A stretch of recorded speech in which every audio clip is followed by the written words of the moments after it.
नमस्कार भक्तजनों, मैं आपको कार्तिक मास में सुनी जाने वाली कार्तिक मास की कथा सुना रही हूँ। एक नगर में एक ब्राह्मण दंपत्ति रहते थे। वे दोनों प्रतिदिन 7 कोस दूर गंगा और यमुना नदी में स्नान करने जाते थे। इतनी दूर आने जाने से ब्राह्मण की पत्नी थक जाती। एक दिन उसने अपने पति से कहा, आकाश हमारे एक पुत्र होता तो कितना अच्छा रहता। पुत्र के बहू आती तो हमें घर वापस आने पर खाना बना हुआ मिलता और बहू घर का काम भी कर लेती। अपनी पत्नी की बात सुनकर ब्राह्मण कहने लगा, तूने बात तो सही कही है, चल मैं तेरे लिए बहू ला ही देता हूँ। ब्राह्मण ने कहा कि एक पोटली में आटा डालकर कुछ मोहरे रख दे। ब्राह्मण के कहे अनुसार उसने पोटली बांधकर दे दी। पोटली लेकर ब्राह्मण चला गया। ब्राह्मण सफ़र के दौरान यमुना के किनारे बहुत ही सुंदर लड़कियां दिखाई दी। वे रेत में घर बनाकर खेल रही थी। उनमें से एक लड़की ने कहा, मैं अपना घर कभी नहीं बिगाड़ूंगी, मुझे तो रहने के लिए ये घर चाहिए। लड़की की बात सुनकर ब्राह्मण मन ही मन सोचने लगा, बहू बनाने के लिए यही लड़की उचित है। जब वह लड़की जाने लगी तो ब्राह्मण भी उसके पीछे पीछे उसके घर तक चला गया। वहां जाकर ब्राह्मण ने उस लड़की से कहा, बेटी, कार्तिक मास चल रहा है, इसलिए मैं किसी के घर का खाना नहीं खाता। मैं अपने साथ आटा लेकर आया हूँ। तुम अपनी माता से पूछो, क्या वह मेरे लिए आटा छानकर 4 रोटी बना देगी। यदि वह मेरा आटा छानकर रोटी बनाएगी तो ही मैं रोटी खा लूँगा। लड़की ने जाकर अपनी माँ को सारी बात बताई। माँ ने कहा, उचित है, जाकर ब्राह्मण देव से कह दो कि वे अपना आटा दे, मैं रोटी बना दूंगी। जब वह आटा छानने लगी तो आटे में से मोहरे निकली। वह सोचने लगी, जिसके आटे में इतनी मोहरे हैं उसके घर में कितनी मोहरे होंगी। जब वह ब्राह्मण खाना खाने बैठा तो लड़की की माँ ने उस ब्राह्मण से पूछा, क्या आपका कोई लड़का है? क्या आप उस लड़के की सगाई करने जा रहे हो? यह सुनकर ब्राह्मण ने कहा कि मेरा लड़का तो काशी जी में पढ़ने गया हुआ है, लेकिन यदि तुम कहो तो खांड कटोरे से विवाह करके तेरी बेटी को अपने साथ ले जाऊं। लड़की की माँ ने कहा, ठीक है ब्राह्मण देव। इस पर लड़की की माँ ने लड़की की खांड कटोरे से शादी करके ब्राह्मण के साथ भेज दिया। ब्राह्मण ने घर आकर कहा, रामू की माँ, दरवाज़ा खोलकर देख, मैं तेरे लिए बहू लेकर आया हूँ। ब्राह्मण की पत्नी भीतर से ही बोली, हमारे तो कोई बेटा बेटी नहीं है, तो बहू कहाँ से लाए? दुनिया ताने मारती थी, अब आप भी मारने लगे। ब्राह्मण ने कहा, तू दरवाज़ा खोलकर तो देख। जब ब्राह्मणी ने दरवाज़ा खोला तो सामने बहू को खड़ी देखा। उसने बहू का स्वागत किया, आदर सत्कार से अंदर ले गई। अब उस ब्राह्मण अपनी पत्नी के साथ नदी स्नान करने जाता तो पीछे से बहू घर का सारा काम करके खाना बनाकर रखती थी। अब वह उनके कपड़े धोती, रात को हाथ पैर भी दबाती।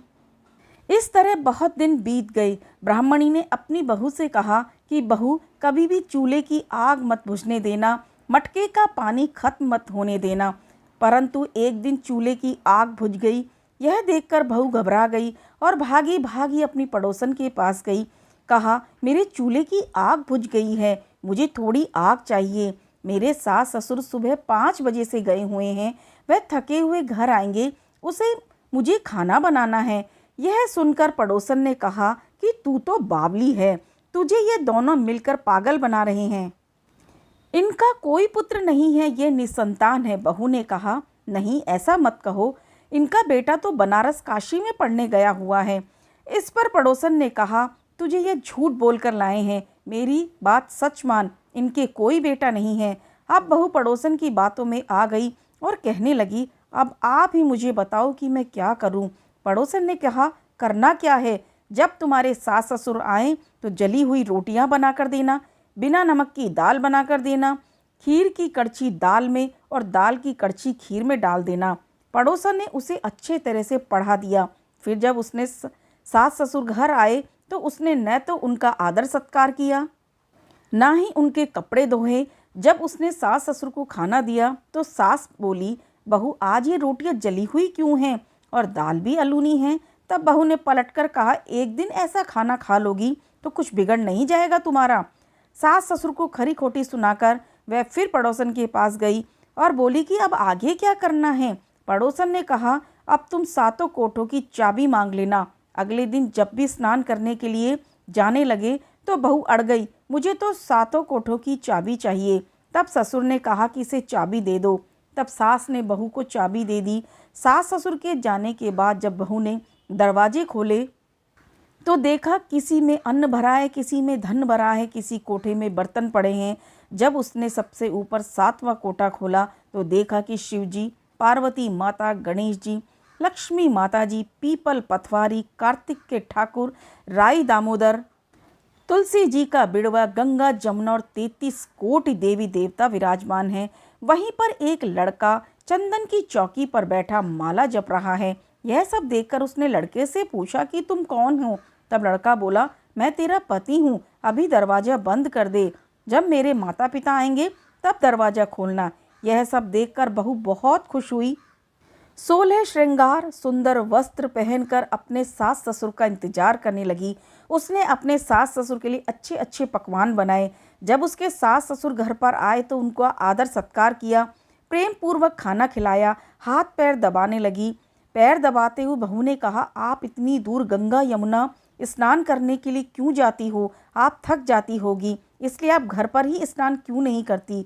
यह सुनकर सास कहने लगी, बेटी गंगा यमुना घर पर तो नहीं बहती। तब उसने कहा, माँ जी बहती है, चलो मैं आपको दिखाती हूँ। जब बहू ने सातवां कोठा खोलकर दिखाया तो उसमें शिव जी, पार्वती जी, गणेश जी, लक्ष्मी, पीपल पथवारी, कार्तिक के ठाकुर, राई दामोदर, तुलसी का बिड़वा, गंगा यमुना बह रही है और 33 करोड़ देवी देवता विराजमान हैं। वहीं चौकी पर बैठा एक लड़का माला जप रहा है। माँ ने उसे देखकर कहा, बेटा तू कौन है? लड़का बोला, माँ मैं तेरा बेटा हूँ। तब ब्राह्मणी ने पूछा, क्या तू कहाँ से आया है? लड़के ने जवाब दिया, मुझे कार्तिकेय ने भेजा है। माँ ने कहा, बेटा यह संसार कैसे मानेगा कि तू मेरा बेटा है? माँ ने कुछ विद्वान पंडितों से मदद मांगी। पंडितों ने कहा, इस पर बहू बेटा खड़े हो जाएं और उस पार माँ खड़ी हो जाए और माँ ने चमड़े की अंगियाँ पहनी हो, छाती में से दूध की धार निकलकर बेटे की दाढ़ी मूछ भीग जाए और पवन पानी से गठजोड़ा बंधे, तब माने गए यह इसी माँ का बेटा है। उसने ऐसा ही किया। अंगिया फट गई, छाती में से दूध की धार निकलकर बेटे की दाढ़ी मूछ भीग गई, पवन पानी से बहू बेटे का गठजोड़ बन गया। यह देखकर ब्राह्मण और उसकी पत्नी की खुशी का ठिकाना ना रहा। तो यह थी कार्तिक मास की कथा।